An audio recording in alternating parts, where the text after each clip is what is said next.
Hey everybody, this is Ethan here at the Smartphone Doctor. Today we're going to be repairing a cracked screen on an iPhone 12 mini.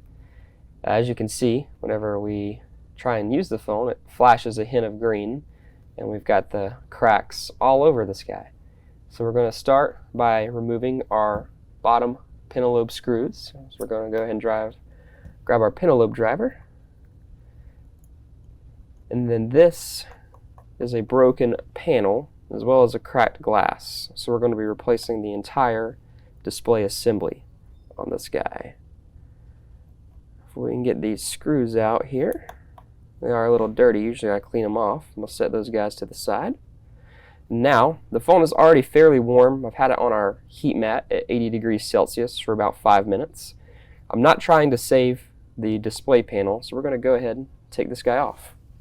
We'll get our iSesamo in on the top corner and we'll just lift up, and then this should pry up the entire display assembly. It might flash green or go crazy or something like that, but we'll slowly and carefully work our way around this guy. And then starting with the iPhone 12 series, they fold open to the left instead of every iPhone before it, which folded open to the right.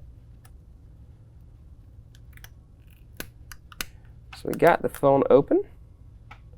We'll go ahead and remove some screws. So there is one Y000 screw holding the metal plate over the battery and screen connector. Then there are several screws at the top holding the metal plate over the Face ID, ear speaker, proximity sensor cable. That's on the back of the screen. So that's the only thing we really have to disconnect from the top of the phone. So go ahead and get all these out. Keep our screws nice and organized. Go ahead and grab our black spudger. Go ahead and disconnect the battery. Make sure that guy is properly disconnected before we remove any other component. Go ahead and disconnect our screen flex cable. We'll go ahead and remove our Face ID and proximity flex cable.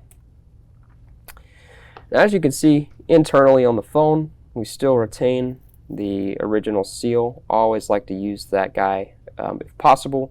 And it looks like we retain pretty much all of it, so that's good. And we want to make sure everything else is plugged in so we don't accidentally disconnect it. We'll examine the Face ID little crystal here. Everything looks great with that guy. Definitely don't want to touch it. So we'll go ahead and set the phone to the side over here. Now we'll go ahead and remove the ear speaker and proximity sensor off of this guy. There are two Y000 bits on the left side, and then on the right side are going to be our Phillips head bits. So we'll go ahead and get that out of the way, and then this just pulls up like that. And I'll take my iSesamo and we'll pop this little guy up like that. We'll get this guy over the top, up, and then we will carefully lift up the microphone. So that is all from the original screen. Went ahead and taken care of all of that. So let's go ahead and move this out of the way. We'll grab our new screen. So this here is a LCD screen from Mobile Centrics. The customer opted to go with the cheaper alternative option. We do offer both LCD and then the premium soft OLEDs for all of our iPhone 10 and above higher screen repairs, just different price points. AQ7 is a solid lineup of in-cell LCDs for the devices. But yeah, we'll go ahead and peel off the little sticker. Pull tab.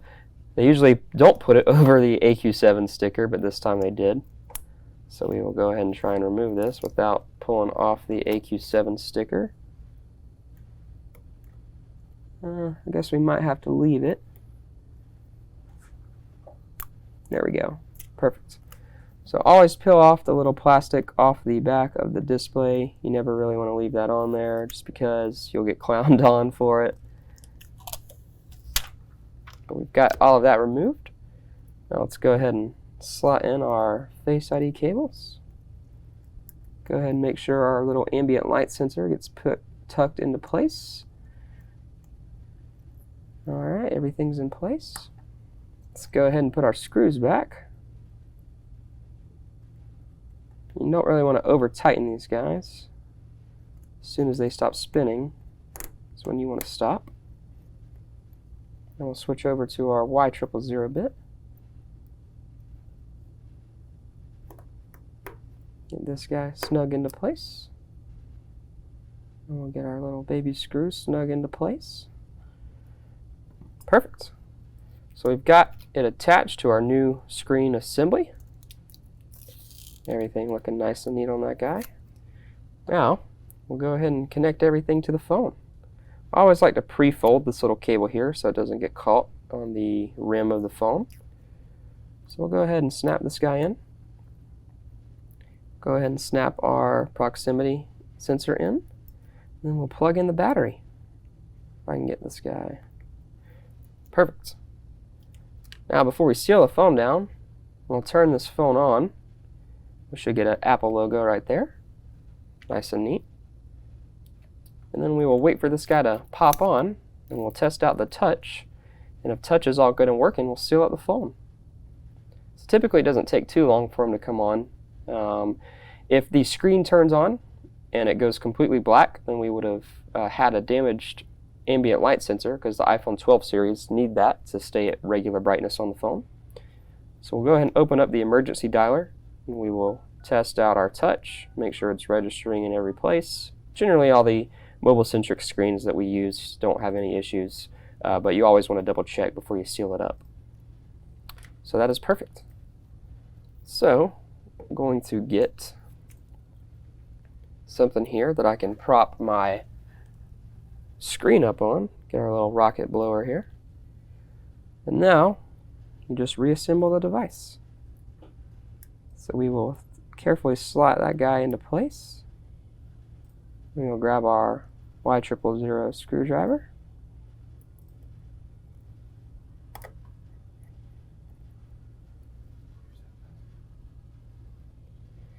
Then we will grab this guy. I always like to hold on with one finger. I've got some pretty good hand dexterity as far as dealing with all the screws here. Generally you don't want to slot the screws in the wrong place because you could long screw damage the board. So you always want to try and retain the original screws and the original holes. If it is missing a screw, or the screw is not there, or you end up losing the screw, just leave it open without putting a screw back, because you could damage the board further by screwing a longer or fatter screw in the wrong hole, and it'll mess the board up. So we've already retained the original seal, so we'll go ahead and keep that guy on there. I typically don't replace them. If we retain the original one, we'll just reheat it back up on the heat mat so it bonds to the back of the screen. Go ahead and snap this guy in right here. Move you out of the way. We'll carefully work down the side, snap it in.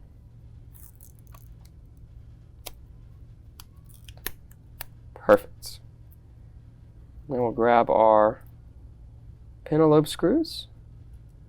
We will screw these guys back in, make sure the screen stays nice and flush with the frame.